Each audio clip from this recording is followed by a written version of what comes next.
Today's Cowboys Report is presented by Manscaped. It is spooky season, and you don't want to have your trimming your balls, and then it turns into a Freddy Krueger film, and that's not what anyone wants, you or your significant other. Get 20% off and free shipping on all of Manscaped's top-of-the-line products over at manscaped.com when you use promo code Cowboys.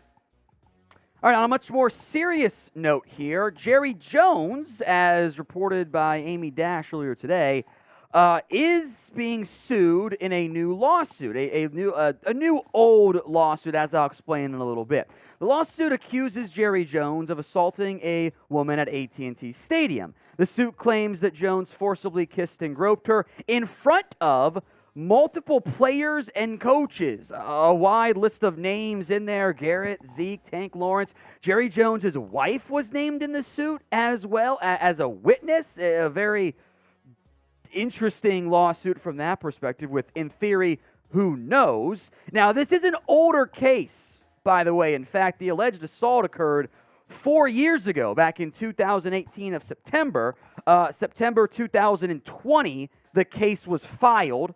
February 2022, by the way, the case gets dismissed by a judge. The lawsuit is still ongoing as the alleged victim is trying to argue for a reverse of the dismissal from that standpoint. So there's kind of a lot going on from that standpoint, but that's kind of your timeline. Alleged assault occurs in 2018, 2020 in September, the case is filed. In February of this year, the case is dismissed, and then arguments for appeal now going to be heard next month, this year as well, following the case dismissal. I have not heard anything about this. This is the first I've heard of it, so feels noteworthy to bring up. Also, I know it's the popular response on Twitter to it.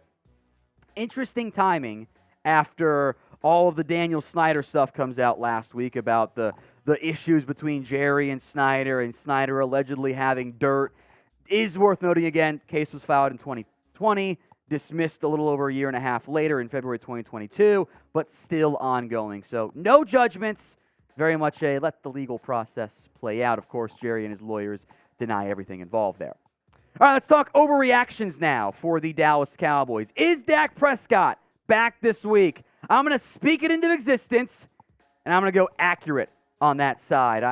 Not a guarantee, but if you ask Dak, he's going to be out there. Here's what Dak Prescott said post-game about coming back against the Lions. That's my plan. Obviously, I got to see the doc, got to see them, but yes, that's my plan. I plan on getting in my full week of practice. Mike McCarthy, meanwhile, had this to say: I thought Dak took the next step in his recovery. That's what we were looking for. You know, he had a good day in the Saturday practice, in 2 sequences and 7-on-7 down in the red zone. I feel like he took the next step. We'll get him in on Monday and see about him. Hopefully have a plan for him on Thursday. Look, let's be clear. The offense does need good Dak back. That's kind of just the reality of this. If you want to be a real contender and not a pretender, you need to have good Dak Prescott back. Cooper Rush did his job, but if I blocked out the name and told you, hey, in 5 games and really 5 starts, this is the production out of Cooper Rush, or a quarterback for Dallas, you would have gone, oh, God, we're screwed. Now, you won games with Rush. In the end, he did his job. There are no victory laps being taken. As I said last night, I am thrilled Dallas went 4-1 with Cooper Rush. Now the expectations elevate because you've got Dak back, and that production is not going to be good enough. There is a higher, as there should be, expectation for having Dak Prescott back as your quarterback, and I hope that expectation is met, or at least within reason is met. So make your predictions for me. Will Dak Prescott play against the Detroit Lions? Y for yes, N for no. It's the pinned combo comment on today's video, so if the ad break comes, take advantage of it, Y or N. Our next overreaction: Ezekiel Elliott is better than Tony Pollard. A bit of a coward's way. I don't go half-truth here. There are definitely things that Ezekiel Elliott does better than Tony Pollard. And there are definitely things that Tony Pollard does better than Zeke. The pass protections in favor of Zeke, the explosive plays in favor of Pollard, those are 2 standouts there. Thought Elliott outplayed Pollard last night. Here are the numbers this year. Elliott's getting 63% of the snaps. Tony Pollard, 44%. The big differences are here. Way more explosive plays out of Pollard. He's averaging 5.3 yards per carry. Awesome numbers. Zeke's averaging 4.1. Passable numbers. But Elliott does a good job of avoiding the negative runs, getting 2 yards when it should have been 1 or 0 from that standpoint there. Like, Elliott is still a quality runner. We're not worried about the money because we're midseason at this point. So pick a runner for me. You got to pick one to be your lead back. EE for Ezekiel Elliott or TP for Tony Pollard. I've been pretty fine with the rotation, roughly 60-40 from that standpoint there. The snap count percentage is up for Pollard, and the touch count isn't drastically outnumbered, so it's not as obvious when last year when Pollard was on the field, 50% chance he was going to get a touch. That number's come much more to a reasonable number while keeping the touches high, so I think it's been a better job by your coaching staff from that standpoint. It is Halloween, and the last thing you want is to be hairy this Halloween, at least where it counts downstairs. Our friends, downstairs would have been a funny little pun I didn't mean to do there. Our friends at Manscaped have their fourth generation performance package, the Lawnmower 4.0, and they're giving you 20% off and free shipping when you use promo code Cowboys at manscaped.com. It's the ultimate, maybe pumpkin carving experience. Get it? It's balls. Promo code Cowboys, 20% off when you go over to manscaped.com and use that promo code. Links in the comment section and in the description. Make the right call this spooky season. Manscaped.com, promo code Cowboys. Our next overreaction, Jake Ferguson over Dalton Schultz. I'm going to go overreaction here. Now, this is in the immediate. Next year, it's a different conversation. I thought Ferguson played quite well, and I don't want to be negative to him at all because I'm very pleased with how he played against the Eagles in Week 6 of the NFL season. Now, it might be a Ferguson over Schultz again because of injury. Schultz did not play against the Eagles on Saturday. On Sunday, he tweaked his knee on Saturday. That's when Fehoko hurt his shoulder again, by the way. That's why he went on IR. So Schultz did not play, and we have not seen remotely similar production from Schultz last year. Now, I do think chemistry is at play here. The Cowboys have some young pieces from that standpoint as well. So pick a tight end for me. JF for Jake Ferguson, DS for Dalton Schultz, and if you want to go with Peyton Hendershot, who we'll go in more in depth on a little bit in a moment here, type in PH in the comments section. Let me know who you want as tight end 1. I'm going to wait for now. I want to see if Dalton Schultz can get healthy. He and Dak definitely have better chemistry. Those two are on the same page, which you want to have your starting QB, starting tight end be. And it does make some sense that the early chemistry for Rush was with Noah Brown, with the backups. He's gotten more reps with those guys way back when for Noah Brown.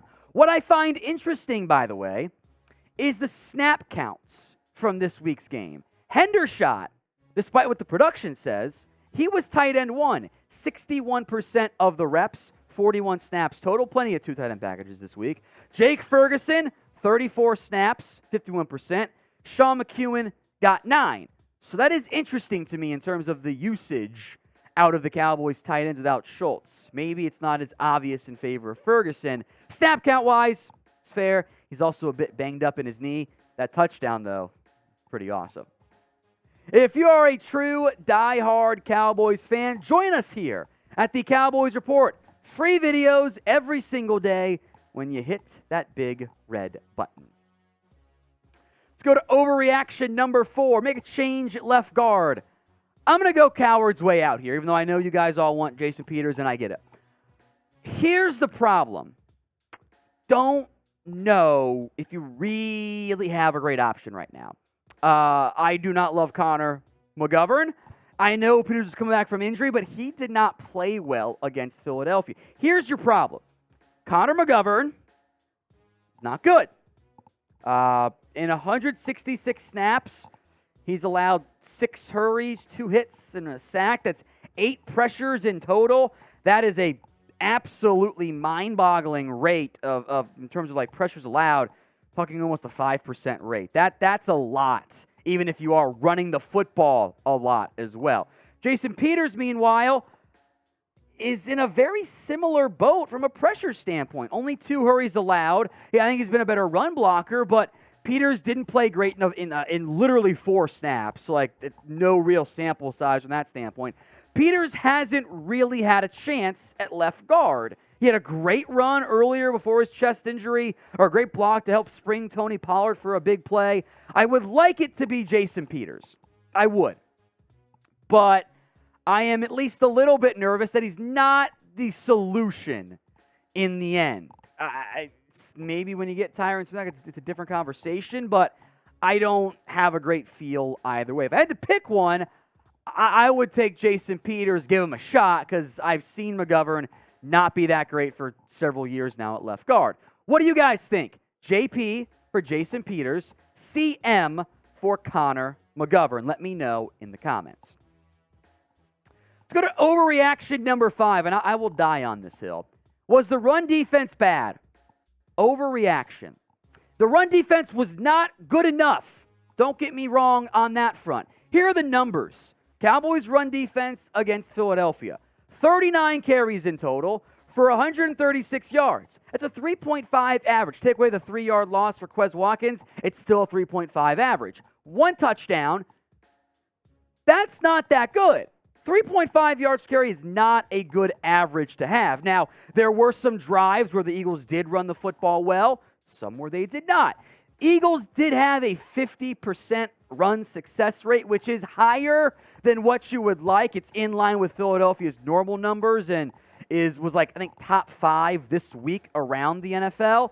So, run success rate, what the hell is that, Tom? You know, factoring in down and distance, was the run a success? You know, if it's 3rd and 1, you just need 1.1 yards. So if you get the 1.1, that's a successful run play. If it's 1st and 10 and you get 2 yards, that's not a successful run, right? So it determines this is the baseline we want to stay ahead of the chains, all that stuff. 50% success rate. Their EPA, expected points added, was negative when they ran the football. I'm all for adding some more defensive line help, but I don't think the run defense was that bad against Philly. It's that Jalen Hurts made some nice throws on 3rd down. Oh, and you turn the ball over 3 times on offense. You win that game if you don't do that. Final overreaction. Is Damone Clark returning? Yeah. I think that's the Cowboys' plan, and it will come, I believe, this week. Background here, Damone Clark was designated to return from the Cowboys' NFI list. He's in the middle of their 21-day window to return from that NFI list. The Cowboys have to make a decision this week. Either keep Clark out for the year on that non-football, and just to put him on the active roster. And there just so happens to be an open roster spot currently on the Cowboys roster. Jabril Cox, Devin Harper, Luke Gifford. Harper has been an active past weeks. It's really only been Micah, Anthony, and LVE who have played for the Cowboys at linebacker. So Damone Clark, probably a special teamer, but that's where we're at this point.